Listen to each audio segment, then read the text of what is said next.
Study অনলাইনে সকলকে স্বাগত। আজ আমরা অর্থনৈতিক কার্যাবলী বা ইকোনমিক অ্যাক্টিভিটিস সম্পর্কে জানব। মানুষ তার বেঁচে থাকার জন্য, নিজস্ব চাহিদা পূরণের জন্য প্রতিনিয়ত বিভিন্ন কাজের মাধ্যমে অর্থ উপার্জন করে এবং সেই অর্থকে বহুবিধ কাজে আবার খরচও করে। অর্থাৎ মানুষ সম্পদের উৎপাদন এবং ভোগ এই দ্বৈত ভূমিকা পালন করে থাকে। অর্থনৈতিক উন্নয়ন বা অর্থনৈতিক কার্যাবলী বা ইকোনমিক অ্যাক্টিভিটিস হলো সম্পদের উৎপাদন, বিনিময়, ব্যবহার, পরিষেবার সঙ্গে সম্পর্কযুক্ত সব ধরনের অর্থনৈতিক কাজকে বোঝানো হয়ে থাকে। অর্থাৎ মানুষ জীবন ধারণের উদ্দেশ্যে যে কাজ করে আর তার মাধ্যমে মানুষ চাহিদা মেটায়, সম্পত্তির উপযোগিতা বাড়ায়, মানুষ স্বনির্ভর হয়, দেশের আর্থসামাজিক উন্নয়ন ঘটে, যা ইকোনমিক অ্যাক্টিভিটি হিসাবে পরিচিত হয়। একটা নির্দিষ্ট দেশ বা জাতির ক্ষেত্রে তার আর্থসামাজিক উন্নয়নই সেই দেশ বা জাতির পরিচয় বহন করে।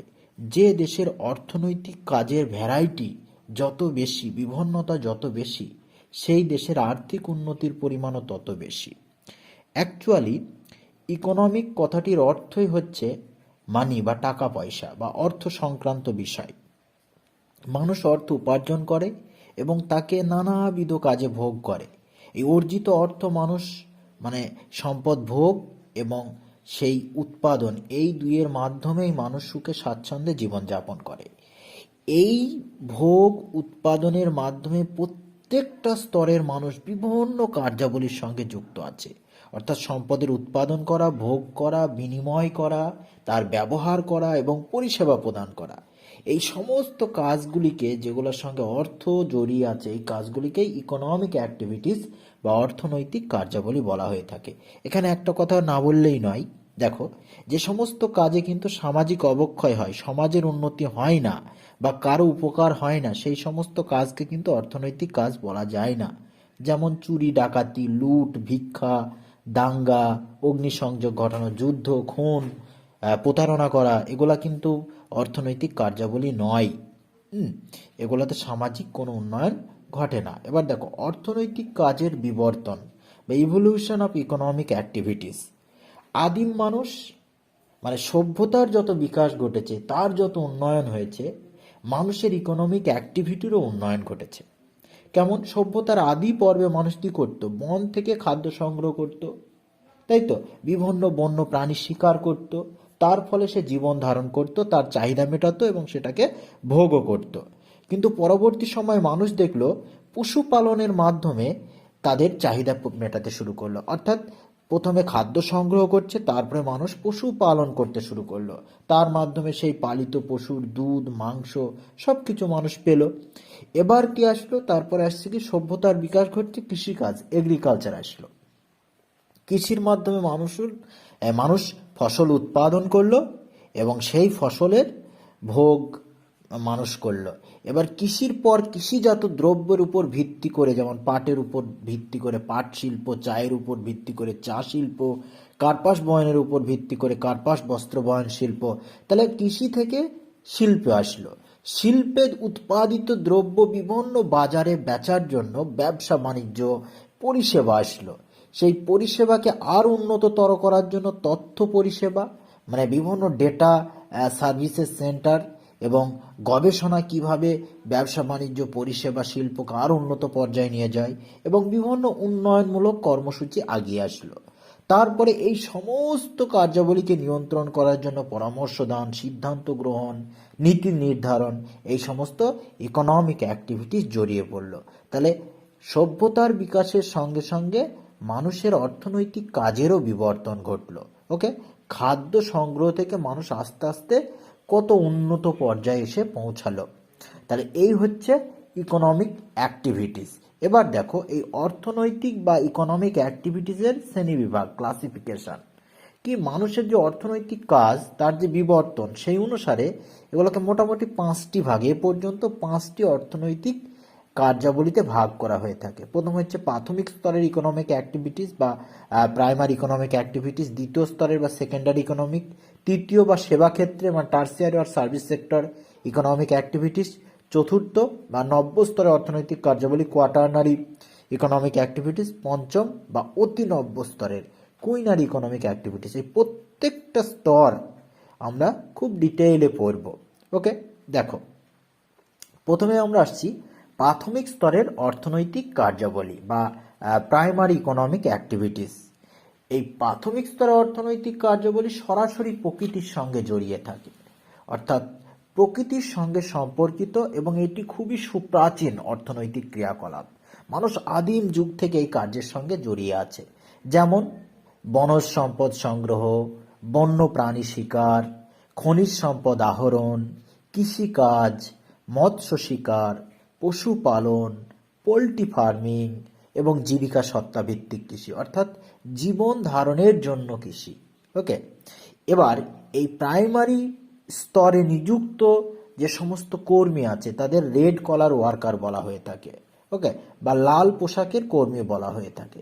এই প্রাইমারি ইকোনমিক অ্যাক্টিভিটির নেচার অ্যান্ড ক্যারেক্টারিস্টিক্স, অর্থাৎ প্রকৃতি ও বৈশিষ্ট্য হলো এই স্তরের অর্থনৈতিক কাজের মাধ্যমে মানুষ তার প্রাথমিক চাহিদা মেটায়, অর্থাৎ শুধু খাদ্যের চাহিদাটা মেটাতে পারে। এটি অত্যাধিক সুপ্রাচীন একটি ইকোনমিক কার্যাবলী বা অর্থনৈতিক কার্যাবলী। পৃথিবীর সব থেকে বেশি লোক এই স্তরের কাজকে পেশা হিসাবে বেছে নেয়, কারণ শিক্ষাগত যোগ্যতার তেমন প্রয়োজন হয় না, এবং যে সমস্ত দেশ উন্নয়নশীল এবং যার অর্থনীতি বা জিডিপির অনেকটা অংশ এই কৃষিক্ষেত্র থেকে আসে, সেই সমস্ত দেশের প্রায় 60%-এরও বেশি মানুষ কৃষির সঙ্গে জড়িয়ে থাকে। আর ইকোনমিক অ্যাক্টিভিটি মানে প্রাথমিক স্তরে অর্থনৈতিক কার্যাবলী হচ্ছে জমি নির্ভর, অর্থাৎ ল্যান্ড সেন্ট্রিক, এবং এতে দৈহিক শ্রমের প্রাধান্য বেশি, এবং এটা পুরোপুরিভাবে প্রকৃতি নির্ভর এবং গ্রাম কেন্দ্রিক হয়ে থাকে, অর্থাৎ একটা গ্রামকে কেন্দ্র করে। বা আমরা যদি মানব ইতিহাস লক্ষ্য করি, যে প্রাথমিকভাবে মানুষ খাদ্য সংগ্রহ, বনজ সম্পদ সংগ্রহ, শিকার, পশুপালন, চাষাবাদ, মৎস্য শিকার, এই সমস্ত কিন্তু সুপ্রাচীন কাল থেকেই প্রাথমিক অর্থনৈতিক কার্যকলাপ চলে আসছে। তাহলে এই হচ্ছে প্রাইমারি ইকোনমিক অ্যাক্টিভিটিস, মানে অর্থনৈতিক কার্যাবলীর প্রথম স্তরটা। এই স্তরে নিযুক্ত কর্মীদের রেড কলার ওয়ার্কার বলা হয়ে থাকে। এবার আমরা আসছি দ্বিতীয় স্তরের অর্থনৈতিক কার্যাবলী বা সেকেন্ডারি ইকোনমিক অ্যাক্টিভিটিস। দেখো, প্রাথমিক স্তরে যে সমস্ত পদার্থ প্রকৃতি থেকে আমরা পাচ্ছি, সেই প্রকৃতি থেকে প্রাপ্ত পদার্থকে মানুষের সংস্কৃতির মাধ্যমে এবং বিভিন্ন যন্ত্র শক্তি বা শক্তি সম্পদের মাধ্যমে প্রাথমিক ক্ষেত্র থেকে প্রাপ্ত দ্রব্যের আকৃতি ও গঠনগত পরিবর্তনের মাধ্যমে তার কার্যকারিতা, উপযোগিতা, গুণগত মান, মূল্য বৃদ্ধি করে অধিক ব্যবহার উপযোগী ভোগ্য পণ্যে উৎপাদন করাকেই দ্বিতীয় স্তরে অর্থনৈতিক কার্যাবলী বলা হয়। যেমন এর সব থেকে বড় উদাহরণ হচ্ছে শিল্প। এই শিল্পক্ষেত্রে কি হয় দেখো, যেমন আমরা প্রকৃতি থেকে লৌহ আকরিক সংগ্রহ করছি। এবার লৌহ আকরিকটা কি?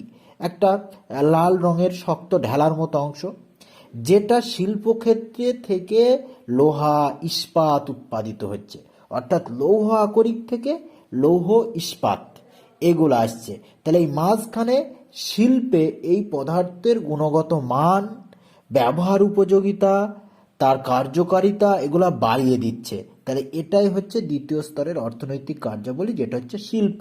আবার দেখো পাট, একটা পাট কৃষিক্ষেত্রে উৎপাদিত হচ্ছে, সেই পাটটা থেকে বিভিন্ন ধরনের, যেমন পাটজাত বস্ত্র মানে কাপড় চোপড়, তারপরে পাটের বিভিন্ন ধরনের ব্যাগ, এইগুলা তৈরি হচ্ছে কি পাট থেকে। এটা কোথায় তৈরি হচ্ছে? শিল্পে।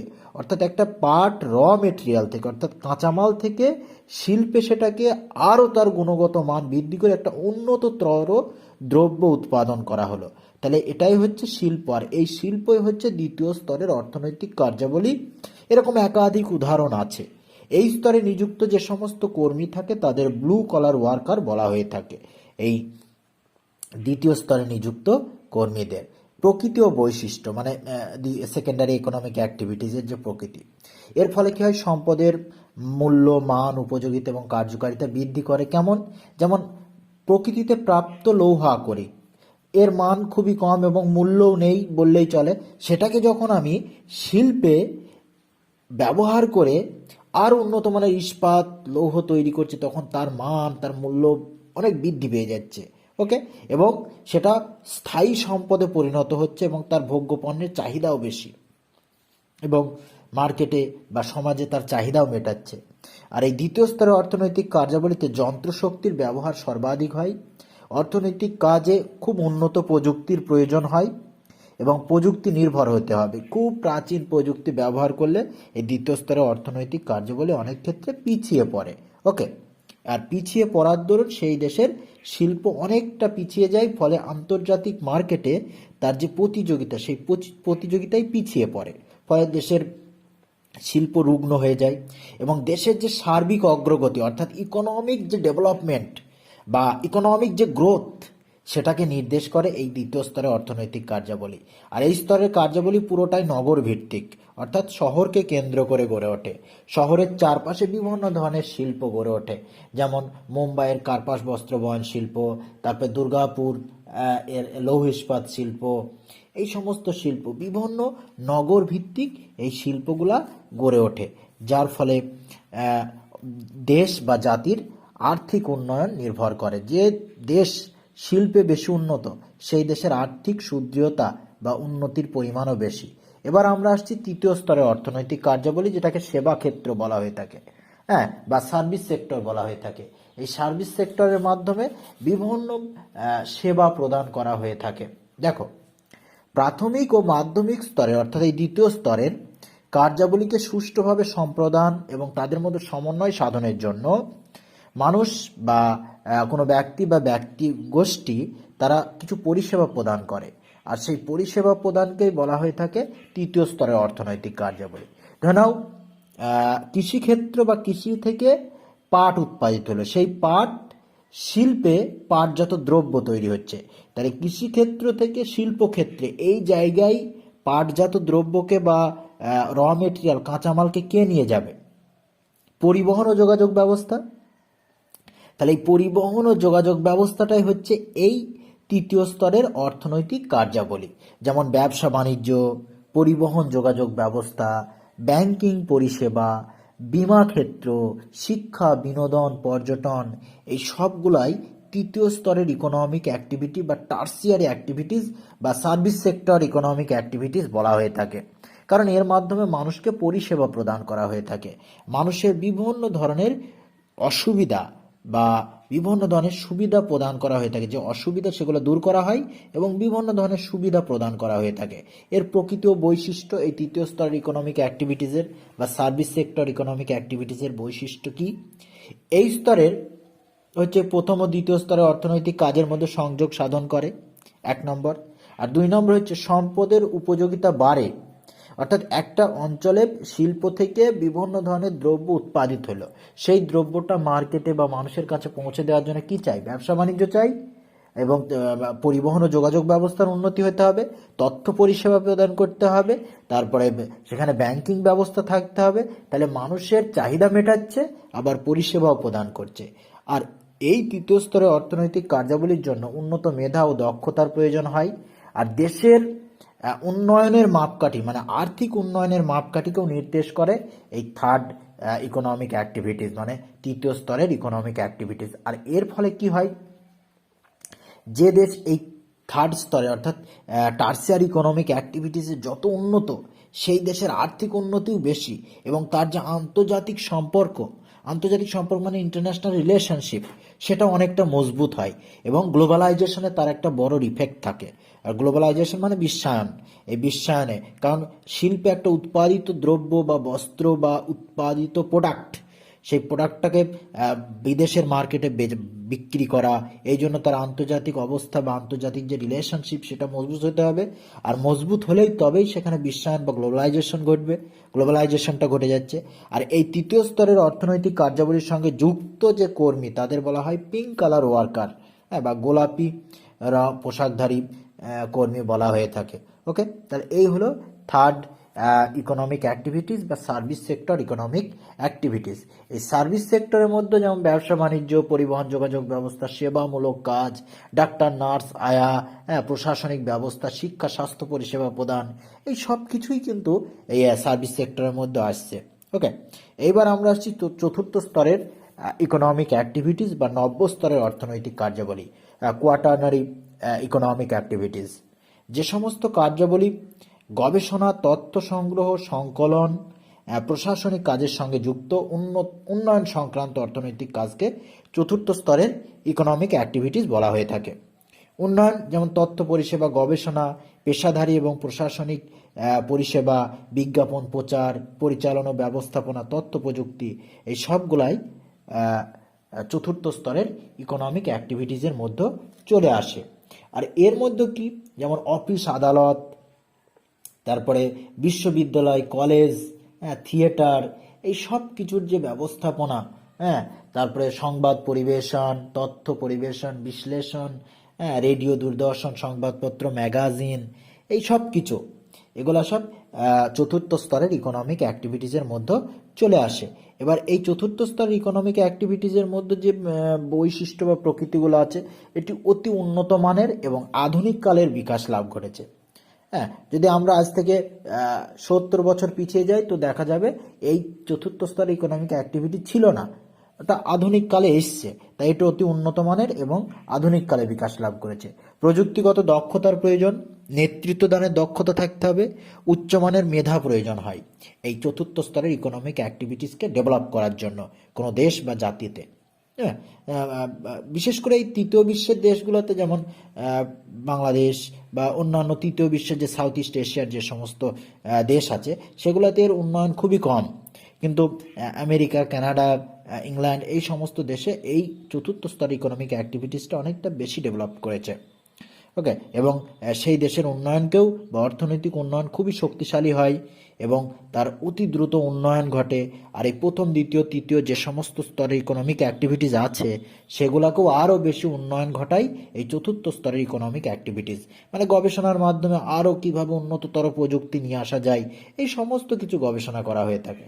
এই স্তরে যারা নিযুক্ত কর্মচারী, তাদের বলা হয় হোয়াইট কলার ওয়ার্কার বা সাদা পোশাকের কর্মী বলা হয়ে থাকে। তাহলে এই হচ্ছে চতুর্থ স্তরের ইকোনমিক অ্যাক্টিভিটিস বা কোয়াটারনারি ইকোনমিক অ্যাক্টিভিটিস। এইবার আমরা আসছি পঞ্চম স্তরের অর্থনৈতিক কার্যাবলী বা অতি নব্য অর্থনৈতিক কার্যাবলী, যাকে কুইনারি ইকোনমিক অ্যাক্টিভিটিস বলা হয়ে থাকে। দেখো, অর্থনৈতিক কার্যাবলীর এটা হচ্ছে সর্বোচ্চ স্তর। উচ্চ প্রযুক্তি নির্ভর চিকিৎসা, এখন মাইক্রো সার্জারি এসছে, যেখানে মানুষের কোনো প্রয়োজনই পড়ছে না, মানুষের ছাড়াই উন্নত প্রযুক্তির মাধ্যমে বিভিন্ন রকম অপারেশন সম্পন্ন করা হচ্ছে। তারপর উন্নত গবেষণা, তারপরে পরিষেবা, উপগ্রহ পরিষেবা, রিমোট সেন্সিং, RSGIS এর যে ব্যবস্থাপনা, যার মাধ্যমে আমরা যে কোনো যে বিষয় বা পুরো পৃথিবীটাকে একটা ইন্টারনেট কানেকশনের মাধ্যমে একটা স্মার্টফোন বা মুঠোবন্দি ফোনের ভিতরে আমাদের পৃথিবীটা চলে এসছে। যে কোনো তথ্য যে কোনো মুহূর্তে জানতে চাইলে আমি সেটা জেনে ফেলছি, তাই তো? এবং ভাষাগত যে আমাদের ব্যারিয়ার, সেগুলোও আর থাকছে না। তাই এই উচ্চ পর্যায়ের যে ব্যবস্থাপনা এবং তা পরিচালনা, নীতি নির্ধারণ, পরিকল্পনা রচনা, একটা দেশ বা জাতির উন্নয়নের জন্য বিভিন্ন ধরনের প্ল্যানিং নেওয়া, প্ল্যানিং কমিশন গঠন করা, পরামর্শ প্রদান করা, এই সব কিছু এই পঞ্চম স্তরের বা কুইনারি ইকোনমিক অ্যাক্টিভিটিসের মধ্যে আসে। এবার দেখো, এই স্তরে যারা কাজ করে তাদের বুদ্ধির ভাণ্ডার বলা হয় বা থিঙ্ক ট্যাঙ্ক বলা হয়। ওকে, আর এখানেই একটা ব্যবস্থা দেখা যায় যাকে বলা হয় ব্রেন ড্রেন, অর্থাৎ মেধা প্রবাহ হয়। আমাদের তৃতীয় বিশ্বের দেশগুলো থেকে মেধা প্রথম বিশ্বের দেশে চলে যায়। একজন দেখা গেল উন্নত মেধাশীল ডক্টর, যে এত দক্ষতা সম্পন্ন ডক্টর যে তৃতীয় বিশ্বে তার কাজ করলে প্রত্যেক মাসে তার ইনকাম হবে 50 লাখ টাকা। কিন্তু সে দেখা গেল যেই প্রথম বিশ্বে চলে যাচ্ছে, সেখান থেকে অফার আসছে তার প্রত্যেক মাসে 50 কোটি টাকা ইনকাম হবে। তাহলে সে কি হচ্ছে, এই তৃতীয় বিশ্বের দেশ অর্থাৎ নিজের স্বদেশ ছেড়ে বিদেশে চলে যাচ্ছে অর্থের জন্য। ওকে, তার ফলে কি হচ্ছে, আমাদের দেশে উৎপন্ন মেধা অন্য দেশে চলে যাচ্ছে। এই উৎপন্ন মেধা, উচ্চ মেধা সম্পন্ন ব্যক্তিদের বলা হয় থিঙ্ক ট্যাঙ্ক বা বুদ্ধির ভাণ্ডার। আর এই থিঙ্ক ট্যাঙ্কগুলো যখন আমাদের দেশ ছেড়ে অর্থাৎ স্বদেশ ছেড়ে বিদেশে চলে যায়, তখন এই মেধার প্রবাহ ঘটে, যাকে ব্রেন ড্রেন বলা হয়। এদের আটকে রাখা যায় না। ওকে, এবং এই স্তরে যারা কাজ করে তাদের বলা হয় গোল্ডেন কলার ওয়ার্কার। এখন যেমন গুগলের যে সিইও, সিইও আমাদের ভারতবর্ষের সুন্দরলাল পিচাই, তিনি কিন্তু ভারতবর্ষে, কিন্তু তিনি আমেরিকা যুক্তরাষ্ট্রে গিয়ে সেখানে পুরো গুগল ব্যবস্থাপনাকে প্রচলন করছে। কারণ কি, তার যে বুদ্ধির যে মূল্য সেটা আমাদের ভারতবর্ষের কোনো কোম্পানি বা কেউ দিতে পারছে না, সে তার অর্থের জন্য চলে যাচ্ছে সেখানে। হ্যাঁ, এবং সেই দেশের বিভিন্ন ধরনের টেকনোলজিক্যাল ডেভেলপমেন্ট ঘটাচ্ছে, যেটা আবার পরবর্তীতে আমাদের দেশেই ফিরে এসে ব্যবহার করছে আমরা অর্থের বিনিময়ে, আবার আমাদের থেকে তারা ইনকাম করছে। তাহলে ইকোনমিক অ্যাক্টিভিটিস, মানে এই পঞ্চম স্তর ইকোনমিক অ্যাক্টিভিটিসে যে দেশ বেশি উন্নত, সেই দেশই এখন বর্তমানে সারা পৃথিবীকে নিয়ন্ত্রণ করার ক্ষমতা রাখে। ওকে, তাহলে এই স্তরে নিযুক্ত কর্মীদের গোল্ডেন কলার ওয়ার্কার বলা হয়ে থাকে। এর প্রকৃত বৈশিষ্ট্য পড়ি, দেখো, অতি সাম্প্রতিককালে বিকাশ লাভ করেছে এই স্তরটা, মানে খুব 20 থেকে 25 বছর আগে থেকে এর উন্নতি হয়েছে, এবং এতে ব্যাপক পরিমাণে মানসিক শ্রমের প্রয়োজন হয়। অর্থাৎ বিশাল পরিমাণে মানসিক শ্রম লাগে, উন্নত মেধা লাগে, প্রখর বুদ্ধি, চিন্তাভাবনা, জ্ঞান ও অভিজ্ঞতা নির্ভর হয়। এতে দৈহিক কাজের থেকে বেশি মানসিক শ্রম লাগে। আর এটা পুরোপুরি করে কি, বিভিন্ন ধরনের টেকনোলজির মাধ্যমে করা হয়। টেকনোলজিতে সেই দেশ যদি উন্নত না হতে পারে, তাহলে এই পঞ্চম স্তরের যে পরিষেবা, হ্যাঁ, কুইনারিজ ইকোনমিক অ্যাক্টিভিটিস, সেটাকে ডেভেলপ করা সম্ভব হয় না। ওকে, গবেষক, বিজ্ঞানী, বিশেষজ্ঞ, ডাক্তার, ইঞ্জিনিয়ার, হ্যাঁ, বিভিন্ন উচ্চ পদাধিকার সম্পন্ন, যেমন সিইও মানে chief executive officer, top management executive, এরা সবাই এই ধরনের থিঙ্ক ট্যাঙ্ক বা বুদ্ধির ভান্ডার হিসেবে কাজ করে, এবং একটা দেশ বা একটা জাতির বিভিন্ন ধরনের নীতি নির্ধারক, পরামর্শদাতা, কিভাবে সেই দেশ বা জাতিকে আরও বেশি উন্নত করা যাবে, এই সমস্ত পরামর্শ প্রদান করে থাকে। আর এদের থিঙ্ক ট্যাঙ্ক বা বুদ্ধির ভান্ডার বলে। আর এই স্তরের যে সমস্ত কর্মী, তাদের গোল্ডেন কলার ওয়ার্কার বলা হয়ে থাকে। ধন্যবাদ সকলকে। এই হলো আমাদের ইকোনমিক অ্যাক্টিভিটিস। আর অবশ্যই এটা খুবই গুরুত্বপূর্ণ একটা ক্লাস। তোমরা সকলেই চ্যানেলটিকে সাবস্ক্রাইব করবে। ধন্যবাদ।